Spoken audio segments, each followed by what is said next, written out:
When you're on the outside of home education, looking in, when you haven't begun home educating yet, it can seem like home education takes so much from you. It takes a lot of your time, it takes a lot of your energy, and it involves a lot of sacrifice. And while to some extent these things are true, there are also a lot of things that you don't need to do as a home educator that you might think that you need to do. And so today I'm going to put your mind at ease and share some of the things that we don't do as home educators or in our home. Now, some home educators might do these things, but you do not need to do them in order to home educate successfully. We don't do any of these things, and our children are thriving in home education. So firstly, you do not need to spend a lot of money if you home educate. At first, I thought home education was going to be really, really expensive and we were going to use a lot of our money. But actually, in our first year of home education, we used less money than if our child had actually been going to school. We did not spend a lot of money at all. Our biggest expense was not having a second income. And actually that had been the case anyway since my son was born. So this was no big change for us. But we did not actually actively spend a lot of money our first year of home education. What we did spend money on was we invested in a pass to a family park, and that was part of our community home education meetup. That was the main one that we did that first year. And that was our biggest expense, followed by books. We bought quite a few good books. And those were the two areas that we invested into the most. And even those areas are optional. You don't need to invest in these things the first year of home education. If your budget is really tight, you can use the library, you can go to meetups that are in free places like parks. It can be very cheap to home educate, and actually home education is only as expensive as you want it to be. You don't need to buy expensive curriculum.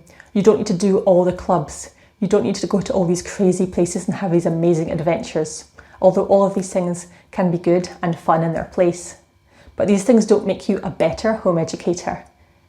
It's just a different way of home educating, and you can do home education on a budget and it doesn't make you any less of a home educator. In fact, most home educators have become really good at saving money and getting by on very little. The next thing that you don't need to do to home educate successfully is have a separate school space.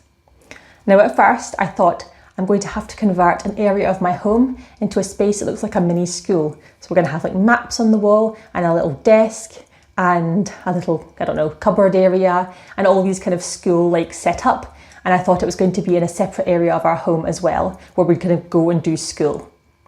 But I very quickly realised that was not going to work, and it does not need to look like that in your home. In fact, it probably won't look like that in your home. I think very few home educators actually have a setup like this and use it regularly. What happened in our home was that we just ended up using the space that we used the most. So our space that is most used to do our reading and any structured learning that we do is our table, which is in our dining room / living room area. And this is just the main table where most of our life happens, as well as our home education life. And this has worked really well, and probably for most people, the area of the home that you use the most is the area that's going to be best to do a lot of your learning activities in as well. The next thing that you don't need is you don't need a strict school schedule. You do not need a timetable that says at 9 o'clock we're going to do English, and then at 10 to half 10 we're going to have a break, and then at 11 o'clock we're going to do science, and then at 12 o'clock we're going to do maths. That is not what it's going to look like most likely in your home. Home education is a lot more free-flowing than that, and a lot of life is not split up into these subjects anyway, right? A lot of learning as a home educator is not split up in this way, and so your home doesn't need to reflect a school timetable. You don't need to photocopy school in that way. Instead, it's much more likely that you're going to have a more free-flowing rhythm to your day. You do need to have a rhythm and a plan of what you're going to do, but it doesn't need to look like a strict school schedule. And if you want help creating a daily rhythm, then I have a guide which takes you step by step through exactly how to create your own daily rhythm. And I'll leave a link to that down below. The next thing that you don't need to do is you don't need to compromise your values around screen time. Now, this is specifically for you if you do not want your child to have a lot of screen time. Now, there's no judgment here about what anyone does with their children in regards to screen time, because it's such a hot topic, right? And people do all kinds of different things. But if you're the kind of family that does not want to have a lot of screen time, and you think that when you home educate, it's going to be really difficult to keep to that, then I want to encourage you that you don't have to compromise around this.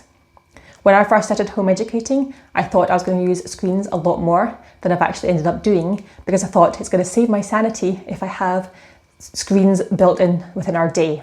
But actually, what has happened is that over the years, we've reduced our screen time, and it's actually made things a whole lot easier in our home.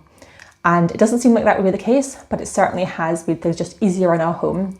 And what we do now is we have certain times of the week when they know that they're going to watch something, and then the rest of the time they don't. And that works really well for our family. And so we have not compromised our values around screen time and having very limited screen time. So I want to encourage you that you also don't have to. If you have limitations on your screen time within your home, that doesn't need to change just because you start home educating. If you use it as a way to soothe your children after a long day at nursery, then you're not going to need it anymore, because your children will not be going away for a whole day to nursery or to school. And so you won't need it as a soothing mechanism. And you'll find that your days become full in other ways. And actually screen time becomes unnecessary because your days are just so full. And that's not to say that I don't use screen time when I'm kind of losing my mind slightly one day, because sometimes I might do that, but it's become much, much rarer. And actually the days that I end up using screen time, it just makes the days more difficult. And so just be encouraged to know that if you want to have very limited screen time within your home, then it is more than possible to do that as a home educator. Next up, in order to home educate successfully, you don't need to become someone that you're not. Now, you may have seen a lot of people online. A lot of the home educators you know might not necessarily be people in real life, because there's not a huge amount of people home educating still in the UK. If you're not within the circles, you might not know a lot of people, and a lot of people you might have seen might be online, and you might see them as patient and intelligent and all these things that you're like, I'm not any of those things. And you might even know people, if you know home educators in real life, they might also seem that way to you as well, because that's just maybe they are patient, intelligent people. But what you have to know is that home educators are just parents doing their absolute best, the same as everyone else. We've just made a different educational choice for our children, but we're the same as everyone else. We're not these super patient, intelligent, superhuman beings, right? We're just normal people doing the best for our kids. So don't idolize home educators that you see online or in person, because they're just like you. And if you think that you have to become someone that you're not, you have to become smarter or become more patient or become a certain type of way and have a certain personality, then that is absolutely not the case. Home educators, like everyone in life, come in all shapes and sizes, and you will find your own community that suits you perfectly and that fits right in with what you need. So you definitely do not need to become someone that you're not in order to home educate successfully. And if this all sounds great to you and you would love to home educate, and you are still at the stages of thinking about it, then I would highly recommend that you go and click on my free masterclass in the description box below, because that will take you through the very first step in your home education journey. That will really help you kind of solidify in your mind what home education is.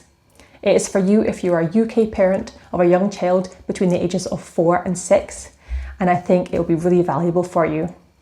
And I will see you over there, and if not, I will see you in my next video. Bye.